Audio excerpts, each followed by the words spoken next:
Yeah. Well, I wanted to update our viewers of some breaking news that we're following this morning out of New York City. A bus terminal, the Port Authority bus terminal, sounds like there was an explosion there. And I'm reading updates online that there is one person in custody. And so far, it sounds like the person in custody is the only person who appears to be injured. You see the reporter there in Manhattan just waiting to take her live shot. But the police were clearing that terminal out. Everyone was evacuated. Happened about 35 minutes ago, and even 20 minutes after it was evacuated and the explosion occurred, it was pretty hectic. And I was reading some of the tweets from people who were in the Port Authority when the explosion occurred, and they described it as chaotic and that there was a stampede of people trying to get out of the way. So pretty scary for the folks who were nearby at that time when it all happened. But we'll keep watching this, and I'll be sure to get any updates out to our viewers this morning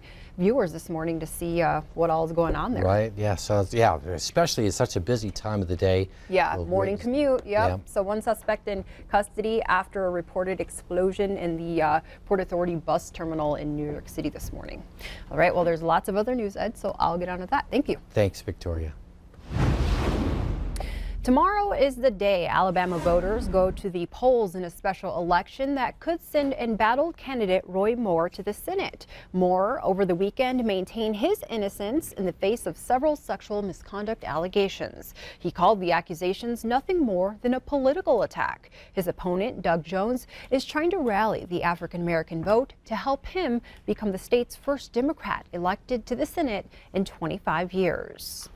And the massive wildfires in Southern California, now a week old, continue to burn. They have now scorched almost 250,000 acres. While firefighters are making progress on some fronts, the largest of the fires is still running out of control, forcing new evacuations in Santa Barbara County. Governor Jerry Brown said over the weekend these year-round massive fires are the new norm in California, blaming it on climate change. U.S. Ambassador to the United Nations Nikki Haley says she's extremely proud of the women who have come forward with sexual misconduct allegations. When asked about the accusations lodged against President Trump during the 2016 election, she said, quote, "They should be heard and they should be dealt with." Haley believes now is the time to start bringing a conscience to these situations surrounding the treatment of women in the workplace as well as on Capitol Hill.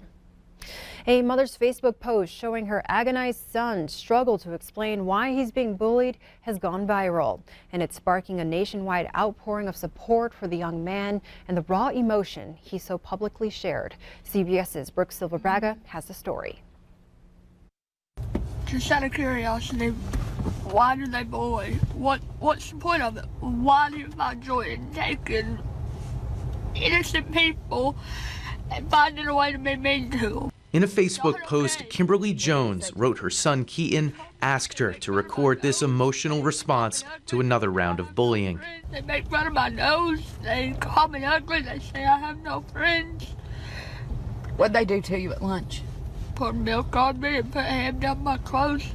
The post went up Friday morning. Before Keaton could return to middle school near Knoxville, Tennessee on Monday, it had been viewed more than 20 million times. This kid is all time. He's a legend. Go check him out. His name's Keaton. And like that, everyone seemed to want to be Keaton's friend. Chris Evans tweeting in part, "Stay strong, Keaton. I promise it gets better."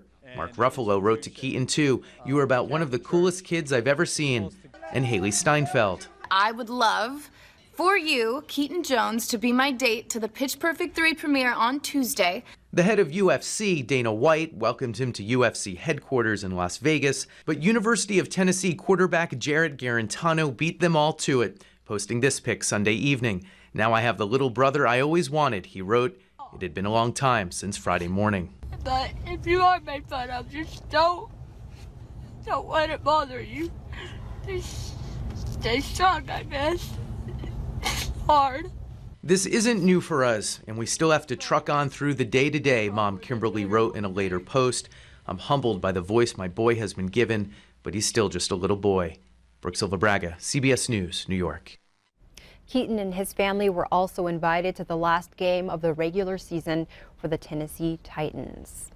Moving on to other news, dry Christmas trees can make for an unfortunate holiday season. The Great Falls Fire Rescue conducted a demonstration for MTM over the weekend. In a trailer, they placed a recliner, an end table, a garbage can, and a 2-week-old dry Christmas tree. After lighting a piece of trash on fire in the can, eventually heavy black smoke filled the trailer and the tree went up in flames. The Great Falls Fire Rescue captain says watering your tree is important, but making sure your smoke detectors are up and running is even more important in preventing a tragic situation.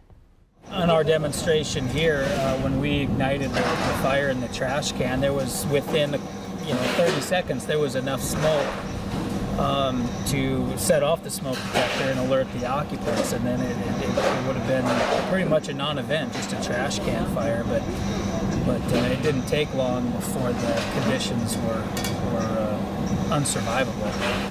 The Fire Rescue hopes that showing demonstrations like that one will remind people how important fire prevention is ahead of the holidays. Well, back here in Billings, a local family lost a baby boy last year and now honors and remembers him with Cody's Crusade. The McDonald family dropped off toys to the Toys for Tots collection on Saturday. Cody Cannon McDonald was born on December 15, 2015. He died of meningitis in October of 2016. The McDonalds had already bought birthday and Christmas presents and decided to donate those gifts. This year, they gave some to the Toys for Tots program after giving away toys at St. Vincent Healthcare last year. We thought, well, the hospital was so good to us down there, maybe we'll go up there and donate some of the toys to the kids that couldn't be home for Christmas. And some family and friends caught wind of it and thought it was a pretty good idea, and started donating gifts for all this. To see the support, you see that people are still affected by the loss of Cody, and I think people will remember him for a long time, and the fact that they're willing to help us with this cause helps us know that he's still remembered, and that's just so meaningful to us. And donations are still being accepted for Cody's Crusade at Benchmark Dental at 1690 Rimrock Road.